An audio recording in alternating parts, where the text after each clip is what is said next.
بھائی نے فرمایا کہ ان کی زوجہ، غالباً زوجہ ہی کہا تھا، ان کی ہیں یا کس کی ہیں، وہ زبان دراز ہیں اور شوہر کو یہودی کہتی ہیں کبھی، اور کبھی منافق اعلیٰ بھی کہہ دیتی ہیں، ایسی زوجہ کے بارے میں کیا حکم ہوگا؟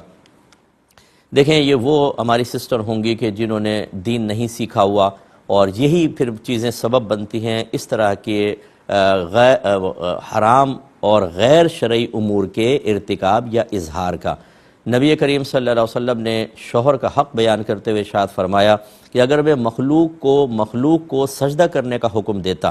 تو بیویوں کو حکم دیتا کہ وہ شوہروں کو سجدہ کریں۔ یعنی اتنا اللہ تبارک و تعالی نے شوہر کا مقام و مرتبہ رکھا ہے۔ ایک روایت میں ہے، رحمت کونین صلی اللہ علیہ وسلم فرماتے ہیں کہ عورت پر سب سے زیادہ حق اس کے ماں باپ کا ہے، لیکن شادی کے بعد سب سے زیادہ حق اس کے شوہر کا ہے۔ یعنی آپ اندازہ کریں کہ مذہب اسلام کی تعلیم یہ ہے کہ شادی کے بعد ماں باپ کا حق پیچھے ہو جاتا ہے، جس نے پال پوس کے بچی کو جوان کیا، پھر اس کی شادی کی، اور کتنی قرآن میں ماں باپ کی تلقینات ہیں، لیکن حدیث یہ کہہ رہی ہے، مذہب یہ کہہ رہا ہے کہ شادی کے بعد شوہر کا حق ماں باپ سے بھی زیادہ ہو جاتا ہے، اور ایسے زیادہ حق والے کو گالیاں بکنا، انہیں برا بھلا کہنا، کیونکہ یہ گالیاں ہیں، یہ کتنا برا ہوگا۔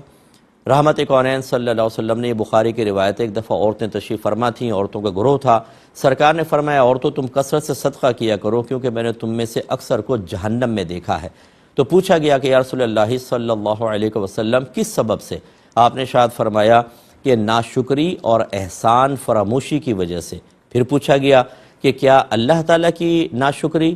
اللہ تعالیٰ کی احسان فراموشی؟ فرمایا نہیں، شوہر کی ناشکری، شوہر کی احسان فراموشی۔ اور پھر سرکار صلی اللہ علیہ وسلم نے فرمایا کہ بعض اوقات ایک شوہر اپنی بیوی کے ساتھ ایک عرصہ دراز تک اچھا سلوک کرتا رہتا ہے، لیکن پھر وہ اس سے کوئی ناگوار چیز دیکھتی ہے تو کہتی ہے کہ ما رأیت منک خیرا قط، کہ میں نے تجھ سے کبھی کوئی بھلائی نہیں دیکھی۔ یعنی شوہر کے احسانات کو فوراً فراموش کر کے اس طرح کا جملہ کہنا، اس میں کوئی گالی تو نہیں تھی، اس طرح کے الفاظ تو نہیں ہیں، لیکن شوہر کے احسانات کو فراموش کر دینا ہی اتنا سنگین جرم ہے شریعت کی نگاہوں میں کہ سرکار نے فرمایا اکثر عورتیں اس احسان فراموشی اور ناشکری کی وجہ سے جہنم میں جائیں گی۔ تو ایسی بہنوں کو ذرا اللہ سے ڈرنا چاہیے اور ایسا ہرگز نہ کریں۔ تو بہرحال یہ حرام اور گناہ کبیرہ ہے، اس میں کوئی شبہ نہیں ہو سکتا۔ اب یہاں دو باتیں میں ضرور عرض کروں گا۔ پہلی بات یہ کہ زوجہ اس زبان درازی پر کیوں مائل ہوئی ہے؟ شوہر کو بھی اپنا احتساب کرنا چاہیے کہ کیا اس کے یا اس کے گھر والوں کے رویوں نے اس کو اتنا تلخ بنا دیا ہے کہ وہ اس طرح کے رویے اختیار کرنے پر یا اس طرح کے الفاظ بولنے پر مجبور ہوئی؟ اگرچہ میں پھر بھی جسٹیفائی نہیں کر رہا ہوں کہ اس کے لیے اس قسم کے حالات میں کہنا جائز ہے، اس کو شریعت کی پابندی کرنی ہوگی، لیکن بہرحال اسباب بھی دیکھنے چاہیے۔ بعض اوقات شوہر زیادتی کر رہا ہوتا ہے، اس کے گھر والے غیر منصفانہ سلوک کر رہے ہوتے ہیں، اور پھر وہ ہائے پرو کے ایسا کرتی ہیں، تو پھر ان کو بھی اپنی اصلاح کرنے کی ضرورت ہے۔ اور دوسرا پوائنٹ یہ ہے کہ یہ بچی ایسی کیوں ہے؟ معذرت کے ساتھ بہت سے لوگ سن رہے ہیں تو ناراض بھی ہوں گے، بہت سی مائیں ناراض ہو جائیں گی کہ بہت سی مائیں اپنی بچیوں کی تربیت نہیں کرتی ہیں، وہ خود اپنے شوہروں کے ساتھ سینے پر چڑھ کے گفتگو کر رہی ہوتی ہیں، گالیاں بک رہی ہوتی ہیں، انہیں برا بھلا کہہ رہی ہوتی ہیں۔ جب شوہر گھر سے باہر چلا جاتا ہے تو بچوں کے سامنے اس کی برائی کر رہی ہوتی ہیں کہ میری تو زندگی تباہ ہو گئی، میرے ماں باپ نے اس کمبخت کے ساتھ میری شادی کر دی ہے، اللہ اس کی ٹانگیں ٹوٹ جائیں، اس نے یہ کیا، اس نے وہ کیا۔ اور پھر شوہر سے بدتمیزیاں، اس کے سامنے زبان چلانا اور دیگر چیزیں بچیاں وہ سیکھ رہی ہوتی ہیں۔ پھر وہ اپنے گھر میں جاتی ہیں اور اسی طرح کرتی ہیں، نہ بچیوں کو شوہر کے حق اور نہ اس کے احترام کے بارے میں بتایا، بلکہ خود پریکٹیکل کر کے بچیوں کو شوہر کے خلاف دلیر کر کے گھر سے نکالا۔ اب آ کر بچی اگر ایسا کر رہی ہے تو اس میں ماں باپ کی تربیت کا بھی شدید، یعنی عدم تربیت کا شدید دخل ہے، تو ایسے ماں باپ بھی انتہائی قابل گرفت ہوں گے اور ان کی آخرت میں شدید گرفت ہوگی۔ ہاں، اگر ماں باپ نے ادب سکھایا، احترام سکھایا، دینی تعلیم بھی سکھائی، بچی نے تربیت قبول نہ کی اور اس قسم کا رویہ اختیار کیا، تو انشاءاللہ ماں باپ بری ذمہ ہیں۔ یہ میں ان ماں باپ کی